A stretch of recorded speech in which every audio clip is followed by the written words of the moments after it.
Hoy conocerán la historia de Laura, una mujer que creía que el amor exigía el sacrificio total de sí misma. Pasó años construyendo el imperio de su prometido, renunciando a sus propios sueños bajo el pretexto de ser una pareja. Pero la noche antes de la boda, ante cientos de invitados, el prometido intentó humillarla públicamente. Lo que Daniel no sabía era que, mientras él planeaba su traición, Laura planeaba su venganza legal. Esta es una historia de control, fraude, desenmascaramiento y la fuerza arrolladora que nace cuando una mujer finalmente decide ser dueña de su propio destino. Mire hasta el final para descubrir cómo Laura transformó la noche de su fracaso social en el día de su mayor victoria profesional y personal. No olvide suscribirse al canal, dejar su me gusta y compartir esta historia de justicia poética. Laura tenía 35 años y Daniel, 37. Vivían en un apartamento de lujo en la zona más cotizada de Nueva York. A los ojos de la sociedad, eran la pareja perfecta. Ella, una arquitecta talentosa pero discreta. Él, un empresario exitoso en el sector de tecnología financiera, carismático y ambicioso. La boda estaba programada para dentro de 3 meses, con una celebración que prometía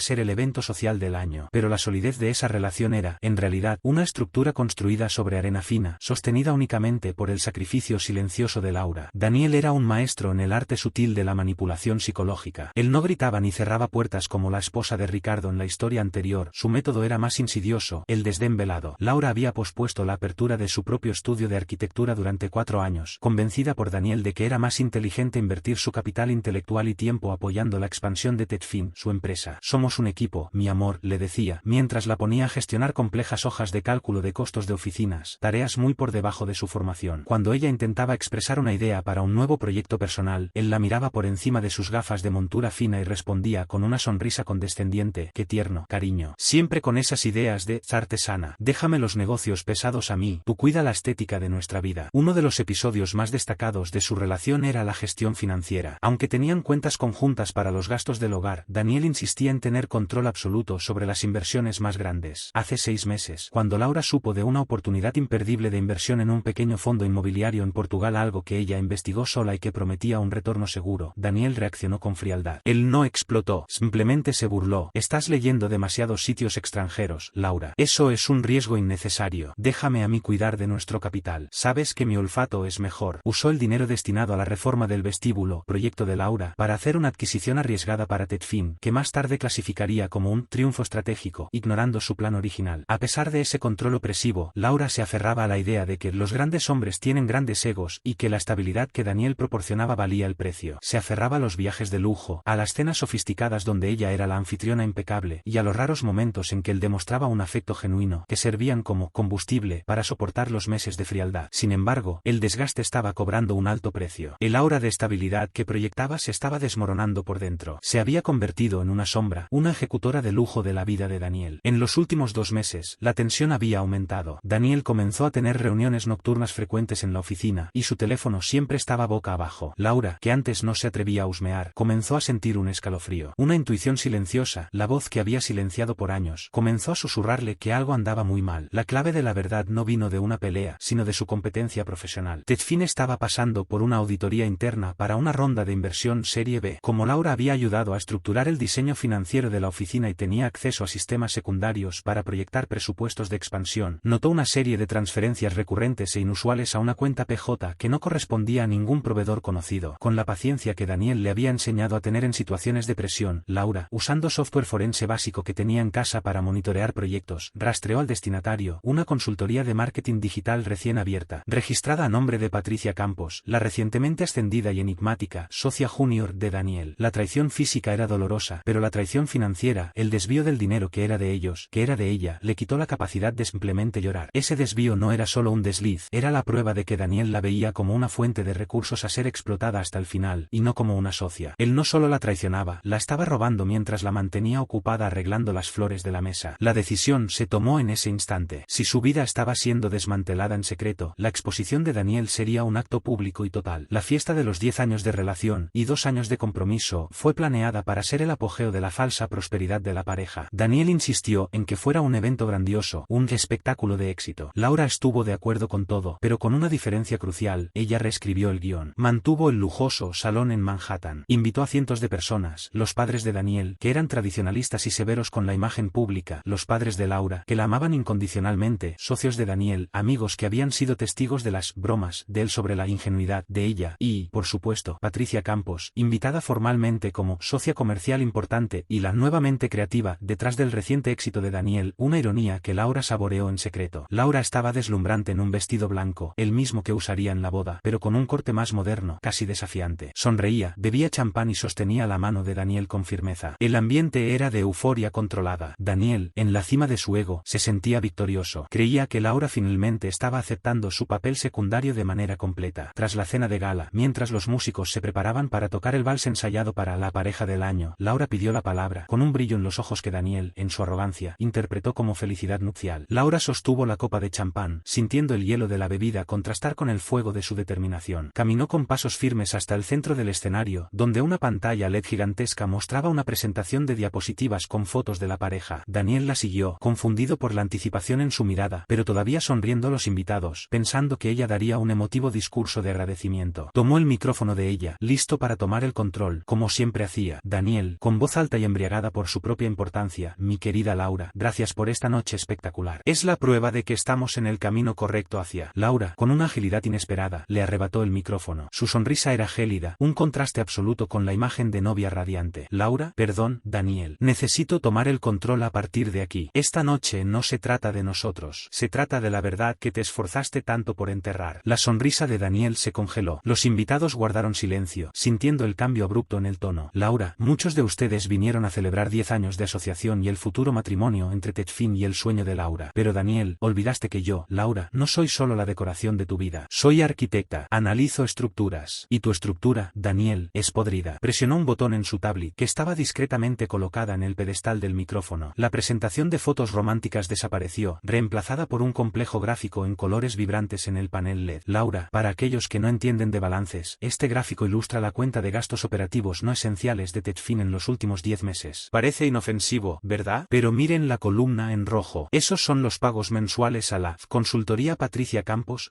Los murmullos comenzaron de inmediato. Daniel miró el panel en pánico, gesticulando desesperadamente para que Laura se detuviera. Daniel, Laura, esto es ridículo. Detente inmediatamente. Esta es información confidencial de la empresa. Laura, ignorándolo, dirigiéndose a la audiencia: Patricia Campos, por favor, levántese. Nuestra invitada de honor. Patricia, que estaba sentada en la mesa de los invitados más cercanos, vaciló. Intentó parecer tranquila, pero su rostro estaba pálido. Laura, Patricia, gracias por ayudarme a organizar la fiesta. Hiciste un gran trabajo de marketing para la empresa de mi prometido. El problema es que no solo eres consultora, eres la amante, la destinataria de nuestros fondos de inversión, y la coleccionista de bienes que Daniel compró con el dinero que yo ayudé a recaudar. El caos estalló. Los padres de Daniel, que eran accionistas minoritarios y extremadamente preocupados por la imagen, se levantaron con expresiones de shock y traición. Padre de Daniel, Daniel, ¿qué significa esto? Patricia, estás bajo investigación. Daniel, acorralado, intentó el último recurso: atacar a Laura. Daniel, gritando, tratando de sonar como la víctima: esto es una locura. Ella está enferma. Ella no aceptó que yo soy el líder aquí. Solo estaba protegiendo nuestro futuro. Ella es histérica e ingenua. El término ingenua fue la gota que derramó el vaso. Laura sonrió, una sonrisa que venía de 10 años de dolor reprimido. Laura, ¿ingenua? ¿Quieres ver lo que hice con esa ingenuidad, Daniel? Presionó otro botón. La pantalla cambió de nuevo. Ahora mostraba la foto de un contrato de inversión portugués, con la firma falsificada de Daniel, y justo debajo, un extracto bancario que mostraba la transferencia de casi todo el capital líquido de la pareja a una cuenta a su propio nombre, con fecha de una semana antes. Laura, mientras tú me llamabas tonta y desviabas nuestro dinero a Patricia, yo me estaba protegiendo. ¿Qué pensabas que eran mis inversiones en Portugal? Era mi ruta de escape. ¿El dinero que gastaste con tu amante y en esta ridícula fiesta? Yo ya lo recuperé, de forma legal y discreta. Yo no te traicioné con otro hombre. Yo te traicioné con la ley y con la verdad. El silencio que siguió fue diferente al shock inicial. Era un silencio de sentencia. La familia de Daniel se dio cuenta de que él no era solo un adúltero, sino un estafador. La madre de Laura, que lloraba en voz baja, se levantó, orgullosa. Madre de Laura, Laura, mi ángel. Hiciste lo correcto. Siempre supimos que ese hombre no te merecía. Tu inteligencia es mayor que su ego. Daniel estaba pálido, sin voz, mirando de Laura a la pantalla, viendo su reputación desmembrada en tiempo real. Patricia, dándose cuenta del desastre financiero inminente, agarró su bolso y salió apresuradamente del salón sin siquiera mirar atrás. El silencio sepulcral en el salón fue roto por el sonido de las cámaras de los celulares. El espectáculo estaba siendo transmitido, grabado y archivado en tiempo real. Daniel, intentando desesperadamente retomar el control, dio un paso hacia Laura, con los ojos inyectados de furia y desesperación. Daniel, vas a pagar por esto. Laura, tú firmaste papeles. Te demandaré por difamación, por sabotaje. Laura mantuvo la postura, su tono ahora volviendo a ser profesional y frío, como si estuviera estuviera dictando especificaciones técnicas a un contratista. Laura, puedes demandarme por lo que quieras, Daniel. Tienes derecho a hundirte aún más, pero te sugiero que empieces a llamar a tu abogado, no al mío, porque los documentos que viste en la pantalla no son solo una difamación, son pruebas de fraude y la ruptura unilateral del contrato de sociedad informal que mantuve contigo por años, cediendo mis derechos de retorno sobre el capital inicial. El proceso que te espera no será sobre quién se acostó con quién, sino sobre quién robó a quién. La reacción de la familia de Daniel fue decisiva. Su propio padre, un hombre conocido por su integridad en los negocios, apartó a Daniel a un lado, visiblemente avergonzado. Padre de Daniel, basta. Daniel, has destruido nuestro nombre. La auditoría de la serie B ya fue. Patricia desapareció y está siendo demandado por desfalco. No mires atrás. Sal de aquí ahora y habla con nuestro abogado. No vas a tocar a esa mujer. En medio de la confusión, los padres de Laura se acercaron. Su madre la abrazó con fuerza, y su padre, un profesor universitario que siempre desconfió de la soberbia de Daniel, le apretó el hombro con admiración silenciosa. Padre de Laura, finalmente usaste tu cabeza, hija. Para él, eras un anexo. Para nosotros, siempre fuiste la mente brillante. La fiesta terminó. Vámonos a casa. Laura miró a Daniel una última vez. Parecía más pequeño, despojado de toda su pose de empresario dominante. Laura, no tengo nada más que decirte, Daniel. Nuestra unión formal termina aquí. Mi vida profesional comienza ahora. Y tu pesadilla legal, Daniel, apenas está comenzando. Le entregó las llaves del apartamento a un asistente de su propio abogado, que estaba discretamente presente en la fiesta, y salió del salón de la mano de sus padres, bajo las miradas de cientos de personas que presenciaron la espectacular caída de un imperio de mentiras. En los días siguientes, todo se vino abajo para Daniel. La ronda de inversión se canceló. El escándalo de fraude, amplificado por la traición expuesta en el evento, causó una crisis de credibilidad inmediata en Techfin. Laura, por otro lado, actuó con la misma precisión quirúrgica con la que expuso el fraude. No perdió tiempo lamentándose. Siguiendo el plan que ya había detallado en la tablet, utilizó las pruebas legales obtenidas para iniciar el proceso de divorcio y resarcimiento. El proceso legal, la defensa de Daniel intentó, como era de esperar, revertir el foco hacia la humillación pública de Daniel, alegando daños morales y desestabilización emocional para forzar a Laura a retirar las acusaciones financieras a cambio de un acuerdo amistoso. El abogado de Laura fue implacable. Presentó el historial de abuso psicológico y las pruebas de desvío financiero. Argumentó que la exposición pública de Daniel no fue un acto de maldad, sino una necesidad de defensa contra la ruina financiera orquestada por él, validada por el testimonio de su propia familia sobre su falta de carácter. El juez fue enfático: el incumplimiento de la confianza y el desvío de capital eran graves. La demanda de Daniel por daños morales fue denegada, ya que el tribunal consideró que él cosechó lo que sembró al traicionar e intentar estafar a su prometida. El divorcio fue rápido, y Laura logró recuperar no solo el capital que había invertido, sino una cantidad significativa en compensación por el tiempo y el potencial de carrera que había sacrificado. El vuelo a Milán, con el proceso concluido y Daniel enfrentando la bancarrota moral y financiera, Patricia había desaparecido y él perdió el control de la empresa ante los accionistas antiguos. Laura no dudó. Hizo las maletas, aceptó la invitación formal de la escuela de diseño italiana y partió. Ella no se fue huyendo de un problema, se dirigía hacia su oportunidad. La caída final de Daniel, sin trabajo, sin reputación social y con serios problemas legales, Daniel vio su mundo desmoronarse. Intentó contactar a Laura varias veces, pero la comunicación se dio solo a través de los abogados. En una de las raras veces que consiguió contacto directo, fue para suplicar, no por perdón, sino por un préstamo temporal, alegando que Techfin estaba en reestructuración. Laura, que antes cedía por miedo, respondió fríamente: la única reestructuración que necesitas es en tu moral, Daniel. Estoy demasiado ocupada construyendo mi propio imperio. Adiós. Daniel perdió el apartamento, que fue vendido para cubrir las deudas. Se mudó a casa de sus padres, donde constantemente le recordaban el fiasco. La mujer a la que llamó ingenua estaba firmando contratos millonarios en Europa, mientras él enfrentaba la deshonra en la ciudad que alguna vez lo aclamó. Meses después de aquella fatídica noche en el salón de fiestas, el divorcio fue concluido, y la sentencia del tribunal fue clara: Daniel era culpable de fraude y de incumplimiento de confianza. No solo perdió a su prometida y su reputación, perdió la estabilidad financiera que tanto usó como herramienta de control. Laura, por su parte, estaba en Milán. Su estudio prosperaba, y estaba trabajando en proyectos que antes solo se atrevía a soñar. El vestido blanco, que serviría para el altar de Daniel, se convirtió irónicamente en el uniforme de su liberación. No se arrepintió de nada. El silencio que mantuvo durante años le había enseñado una lección brutal: la paz obtenida a través de la sumisión es solo el preludio de un dolor mayor. Daniel, aislado, observaba desde lejos el éxito de la mujer a la que intentó menospreciar. El escenario que pensaba que sería la coronación de su éxito, se convirtió en el tribunal que juzgó su falta de carácter. Ese hombre, que se jactaba de su astucia en los negocios, fue superado por la inteligencia y la paciencia de quien él consideraba ingenua. La historia de Laura nos enseña que la traición más destructiva no es solo física, sino la traición al potencial ajeno. El verdadero poder no reside en controlar, sino en saber cuándo y cómo liberarse de la mano que intenta sujetarte. Y, a veces, la mejor respuesta a una humillación pública no es la lágrima, sino la prueba irrefutable de que siempre estuviste 3 pasos por delante. ¿Y tú? ¿Qué habrías hecho al descubrir el fraude? ¿Habrías expuesto todo en el escenario o habrías actuado con discreción? Deja tu opinión en los comentarios. Si te gustó esta historia de justicia y superación, dale like y suscríbete para más contenido como este.